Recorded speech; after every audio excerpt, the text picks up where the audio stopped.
अध्याय 22 कुल पद 46।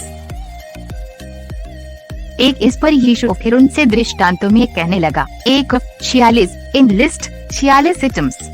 2 स्वर्ग का राज्य उस राजा के समान है जिसने अपने पुत्र का ब्याह किया। 2:46 3 और उसने अपने दासों को भेजा कि नेवताहारियों को ब्याह के भोज में बुलाएं, परंतु उन्होंने आना न चाहा। 3:46 4 फिर उसने और दासों को ये कहकर भेजा कि नेवताहारियों से कहो, देखो मैं भोज तैयार कर चुका हूँ और मेरे बैल और पले हुए पशु मारे गए हैं और सब कुछ तैयार है, ब्याह के भोज में आओ। 4:46 5 परंतु वे बेपरवाही करके चल दिए, कोई अपने खेत को, कोई अपने व्यापार को। 5:46 6 और उन्हें जो बच रहे थे उसके दासों को पकड़कर उनका अनादर किया और मार डाला। 6:46 7 राजा ने क्रोध किया और अपनी सेना भेजकर उन हत्यारों को नाश किया और उनके नगर को फूंक दिया। 7:46 8 तब उसने अपने दासों से कहा, ब्याह का भोज तो तैयार है, परंतु नेवताहारी योग्य न ठहरे। 8:46 9 इसलिए चौराहों में जाओ और जितने लोग तुम्हें मिले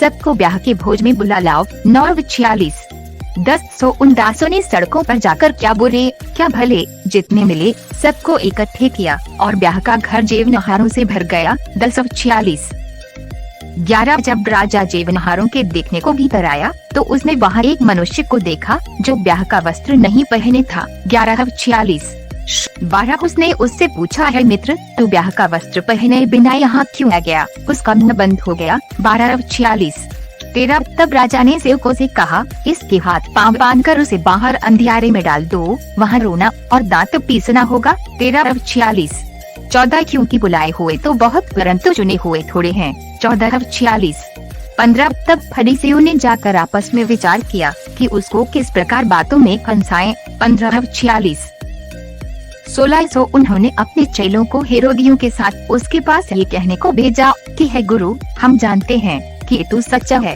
और परमेश्वर का मार्ग सच्चाई से सिखाता है और किसी की परवाह नहीं करता, क्योंकि तू मनुष्यों का मुंह देखकर बातें नहीं करता। 16:46 17 इसलिए हमें बता, तू क्या समझता है, कैसर को कर देना उचित है कि नहीं? 17:46 18 यीशु ने उनकी दुष्टता जानकर कहा, है कपटियों, मुझे क्यों परखते हो? 18:46 19 कर का सिक्का मुझे दिखाओ। तब वे उसके पास एक दीनार ले आए। 19:46 20 उसने उनसे पूछा, ये मूर्ति और नाम किसका है? 20:46 21 उन्होंने उससे कहा, कैसर का। तब उसने उनसे कहा, जो कैसर का है वही कैसर को और जो परमेश्वर का है वह परमेश्वर को दो। 21:46 22 से सुनकर उन्होंने अचंभा किया और उसे छोड़कर चले गए। 22:46 23 उसी दिन सदुकी जो कहते हैं कि मरे हुओं का पुनरुत्थान है ही नहीं उसके पास आए और उससे पूछा। 23:46 24 की है गुरु,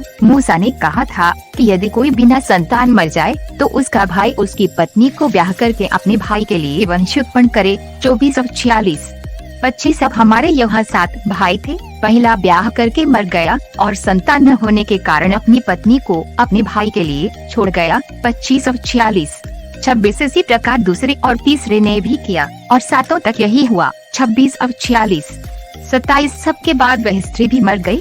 27:46 28 सूजी उठने पर वह उन 7 में से किसकी पत्नी होगी, क्योंकि वह सबकी पत्नी हो चुकी थी। 28:46 29 यीशु ने उन्हें उत्तर दिया कि तुम पवित्र शास्त्र और परमेश्वर की सामर्थ नहीं जानते, इस कारण भूल में पड़ गए हो। 29:46 30 क्योंकि जी उठने पर ब्याह शादी न होगी, परंतु वे स्वर्ग में परमेश्वर के दूतों की नाई होंगे। 30:46 31 परंतु मरे हुओं के जी उठने के विषय में क्या तुमने ये वचन नहीं पढ़ा जो परमेश्वर ने तुमसे कहा? 31:46 32 की मैं इब्राहिम का परमेश्वर और इसहाक का परमेश्वर और याकूब का परमेश्वर हूँ, वह तो मरे हुओं का नहीं परंतु जीवितों का परमेश्वर है। 32:46 33 से सुनकर लोग उसके उपदेश से चकित हुए। 33:46 34 जब फरीसियों ने सुना कि उसने सदुकियों का मुंह बंद कर दिया तो वे इकट्ठे हुए। 34:46 35 और उनमें से एक व्यवस्थापक ने परखने के लिए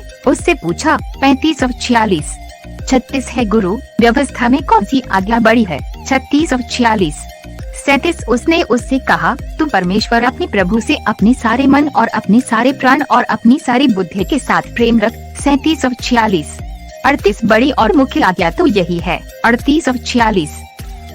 39 और उसी के समान यह दूसरी भी है कि तू अपने पड़ोसी से अपने समान प्रेम रख। 39 और 46। 40 यही 2 आज्ञाएं सारी व्यवस्था और भविष्य वक्ताओं का आधार है। 40 और 46। 41 जब फरीसी इकट्ठे थे तो यीशु ने उनसे पूछा। 41 और 46।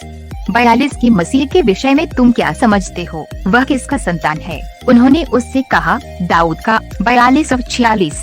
43 उसने उनसे पूछा, तो दाऊद आत्मा में होकर उसे प्रभु क्यों कहता है? 43 और 46। 44 की प्रभु ने मेरे प्रभु से कहा, मेरे दाहिने बैठ जब तक कि मैं तेरे बैरियों को तेरे पांवों के नीचे न कर दूं। 44 और 46। 45 भला जब दाऊद से प्रभु कहता है तो वह उसका पुत्र क्यों कर ठहरा? 45 और 46। 46 उसके उत्तर में कोई भी एक बात न कह सका, परंतु उस दिन से किसी को फिर उससे कुछ पूछने का हियाव न हुआ। 46 और 46।